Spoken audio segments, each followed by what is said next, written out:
Good morning. It's Tuesday.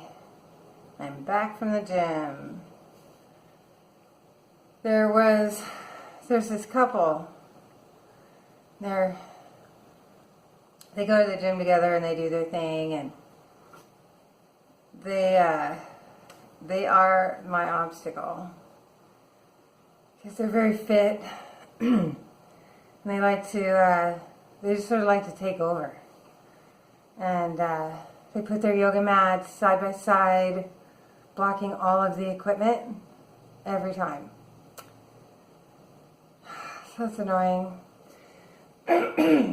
So today I walked in, and we all see each other every day, just about. So we all know what each other likes to do. So today I walked in, and they were both using both of the bikes that I like to use. They're on them. Grr. But I will not be thwarted. I used the treadmill, which I was honestly thinking about doing before I went down there. Was debating, because I don't really look forward to the treadmill. No, I probably never will.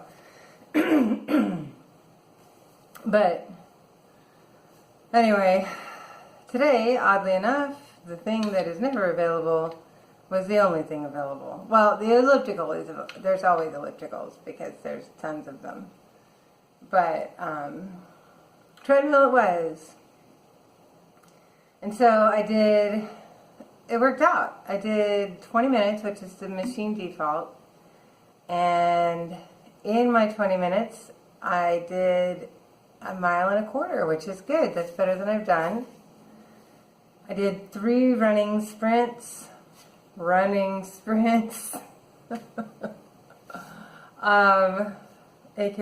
thundering along. That's what it feels like. But it was good. You can totally tell you're working things that you don't normally work. I'm really still working on my posture when I'm walking and holding my core in. No, it's not sucking your gut in, actually. All the research I've done, it's not holding in your stomach, although that's a benefit of it. It's holding up. So you have to think about your internals and pulling them upwards.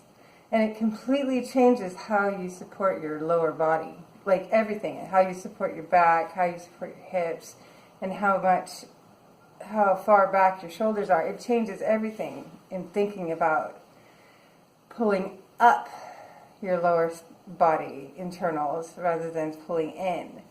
You do pull in by default, but it changes everything. So I end up working my hips in a very different way while walking, and so my hips, each time I do the treadmill, are a little sore for a few days because of that. And I could feel it today that I was working those muscles, so I will feel it again. But it was good. Ain't nothing like running to get your endorphins going. And so, with my nemesis couple in the gym and some good endorphins, there was no crying. And quite honestly, I think I need to pull back on that after yesterday's situation. I think my optimism was overextended regarding how things will go in my relationship in Portland, and I need to be open, but also realistic. Because people are who they are. They're not always who you want them to be. And so yeah, pull in a little for my own sake. This is not a scenario where I can feel completely comfortable going in unguarded. So that's just too bad. But I don't control it. I can only take care of me. So those are my thoughts for this morning and last night. And So yeah, unfortunately, muscle up. But it's better for my family if I keep my shit together. So I will. Going to work. I have more to do. We have at 3 o'clock, one of the things that I was going to Portland to do was to participate in a hospice meeting, which was moved to today.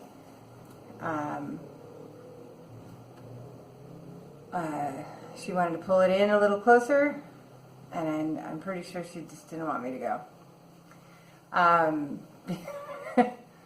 It's her prerogative. I have to honor that. She says that I get to FaceTime for it. She'll call me so that I can be a part of it in that way, but hopefully that will work. But that's at 3, so oddly that will be at work. End of my day though, so I can pop into a meeting room in advance and cut out as needed. I don't know, I might leave early, I don't know. It's awkward. But I do want to participate if she allows me to, because I need to hear what they say. We've been left out of all the care, so getting a clear understanding is something I really want. Nonetheless, that's my day. I got a really good night's sleep last night. It was hard to go to sleep because I was so anxious. But when I did go to sleep, I was out. It was really hard to wake up this morning. The alarm went off and I was just asleep, like solid. And then I have a secondary alarm, and that too. And I just was zonked out. But that's good. I do actually feel a little bit rested, although still quite anxious. I totally forgot to mention, after the run, because I couldn't get to the equipment, I did the weight machine instead. So it was arm day. It turned out to be 8 sets of 5 reps of the press, because I went up by 10 pounds and it was hard. Well, it was funky. So I did 1 set of 10, and then the next set I could not do 10. I only could do 5. And so then I just kept doing 5s until I got to 40 all in. And so, I don't know how you want to say that, but then I did 4 sets of 10 reps of the low pull. So, and that I had already bumped up the weight by 10 pounds last week, so I'm still not used to it. So that was tough, the arms. And then I did a really good stretch, especially since I ran, to make sure that my legs and my lower back and my upper back were really good and stretched. And it was the upper back especially felt really good after all the tension I had yesterday to stretch. So yeah, so that's it. It wasn't just the run. It was also arm day. And yeah, it's a good workout in spite of access issues. So yes, I will not be thwarted. Green juice, small plates, show up.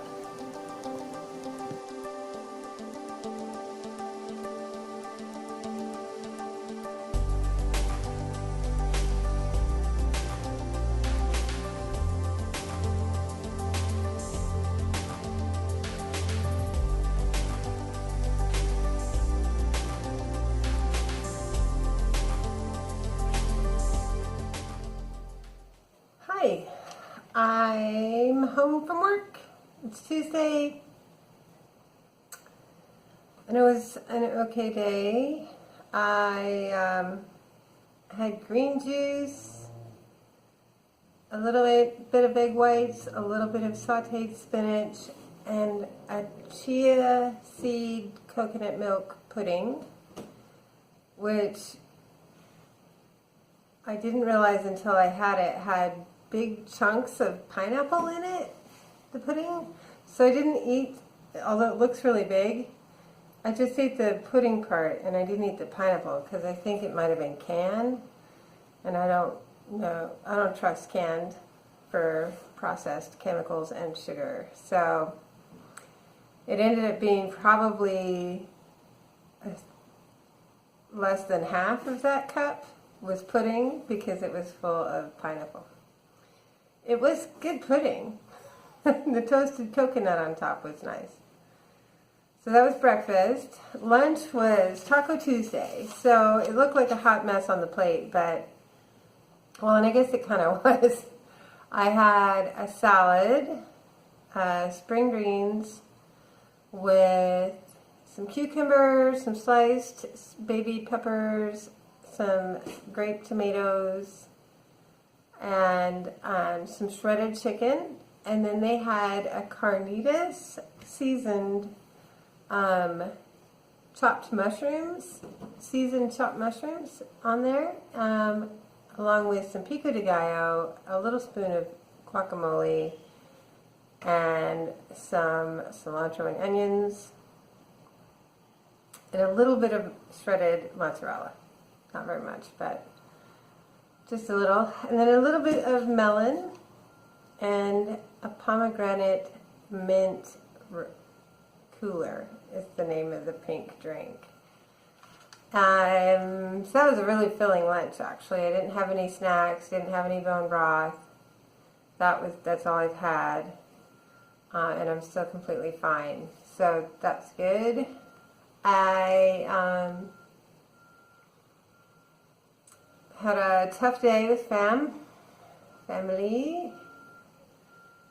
I was included in a visual, at least, with audio. I got to watch the hospice meeting via FaceTime, although it was painfully choppy in the audio. It did seem to go positively. It was a social worker and a nurse, and they seemed incredibly capable.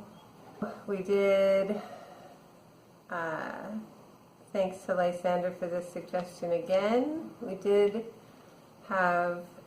record everything with an audio recording app so that I can get full information from that recording when I get there to support the paperwork that they left behind. So, fly tomorrow.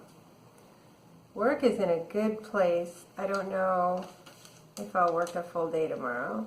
I might cut out early and get some me time in before I go to the airport, so I'm not quite so exhausted and frazzled when I get there. So I may need to get a hotel because based on some things yesterday and then today, I don't know for sure, but I don't know that my sister wants me to stay with her. She may tell me no, after all, even though we discussed it over the weekend.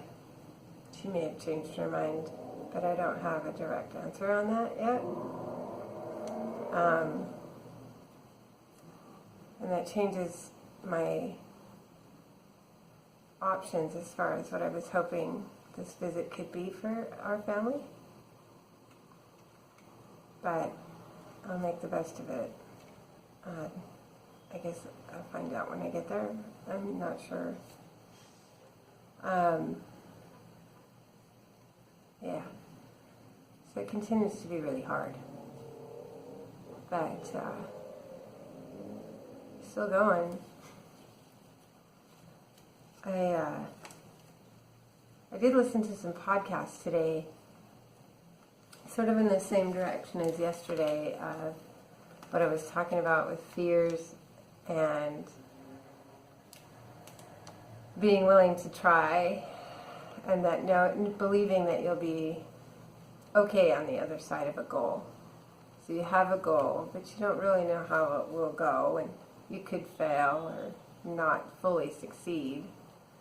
But believing that you'll be okay, whether you fail, whether you partially succeed, or whether you fully succeed, is mandatory if you want to be able to push through the process of going for the goal, or to even begin. And in discussing that,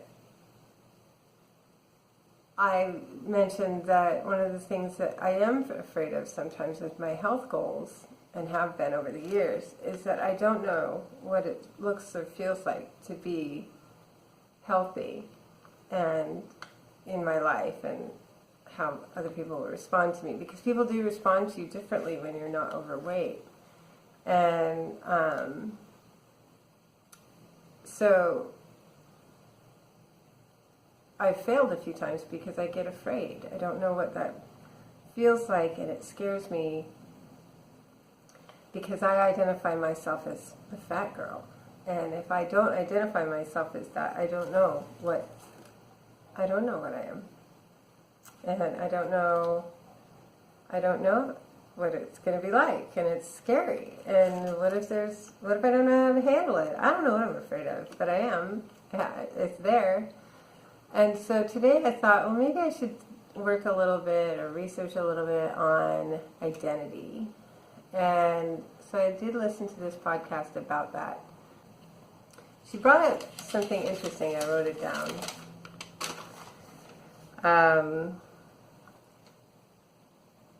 So she said, and I encourage you to do this for yourself because it was interesting to me. So write this down. People like me, ... do or don't. That's one line. And then below it, write a list of all the things about yourself or about your goals. Like, okay, so here's mine. Or here's what she said, and I wrote it down as she said it. She said, 1, take risks. 2, make money easily. 3, have a good job. And so on. And then, so you write all that stuff down, and then you put your first gut response into either the do or the don't column. And so for me, take risks. Well, gosh, I do and I don't. It depends. One of the things that she said you might consider it on your list is, do you need others' support?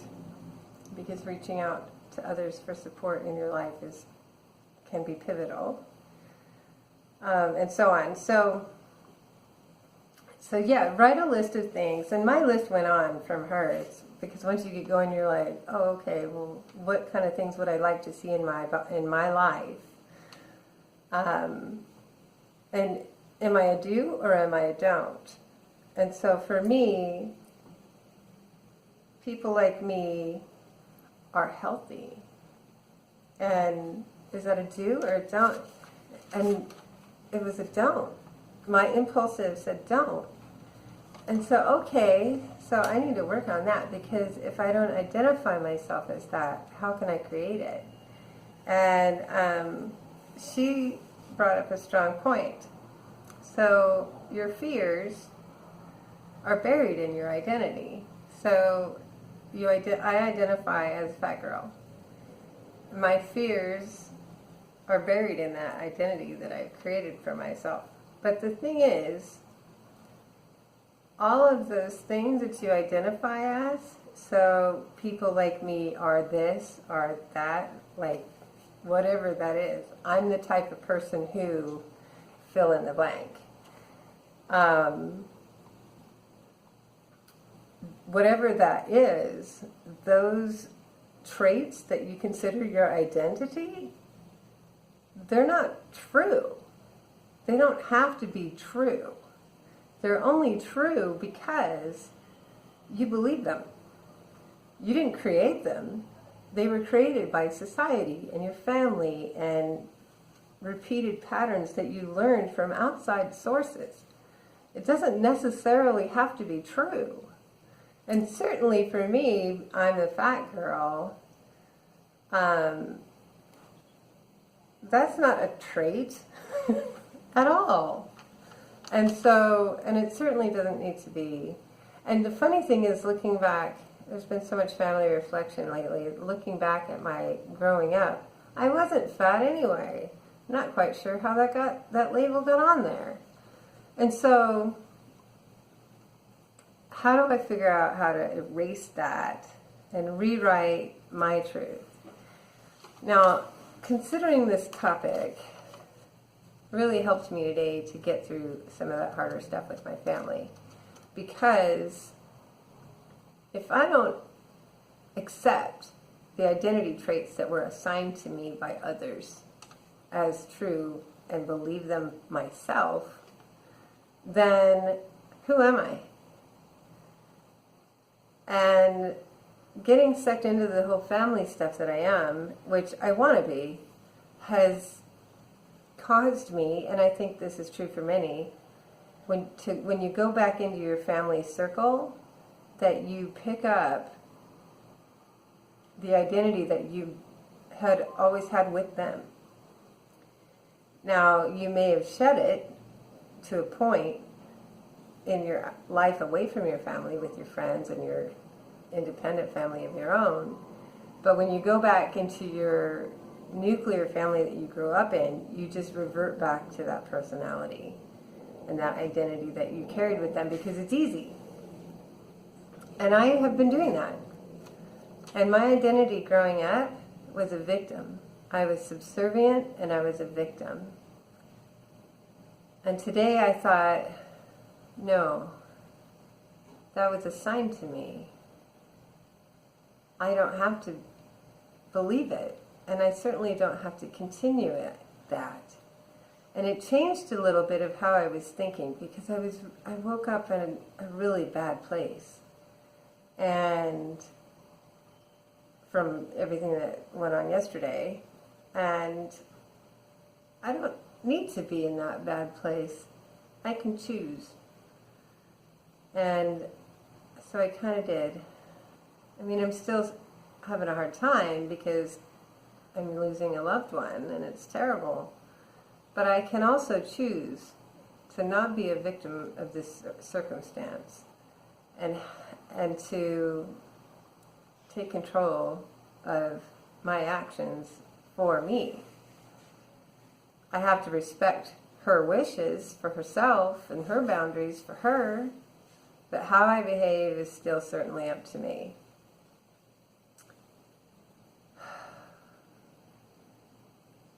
So I have to try to stay there. I'm not a victim of this.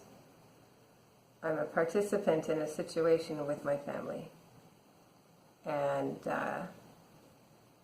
it's a rotten situation. But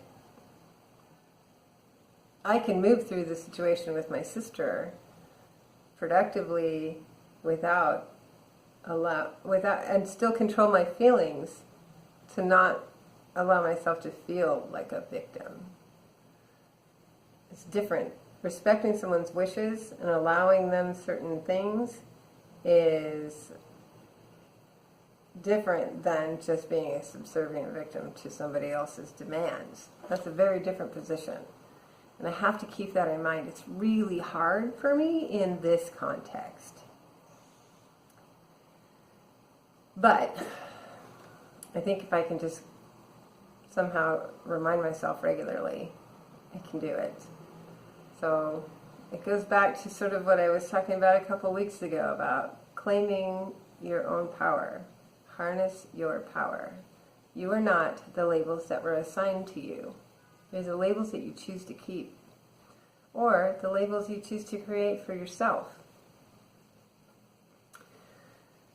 So if I can stay there,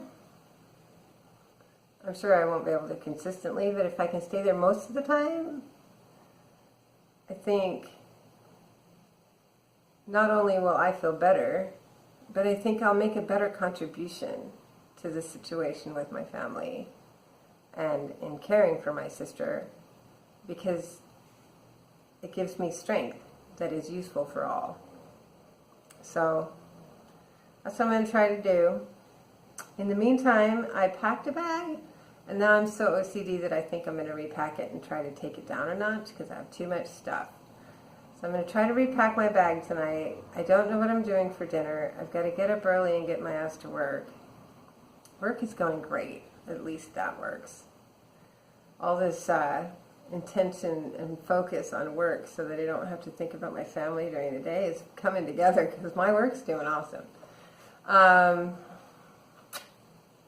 Anyway, so I hope that was useful. I hope it rings true for some of the people watching. Give your labels a rethink, because you can choose whether or not to hold them. Yeah. Alright, we'll see you guys later.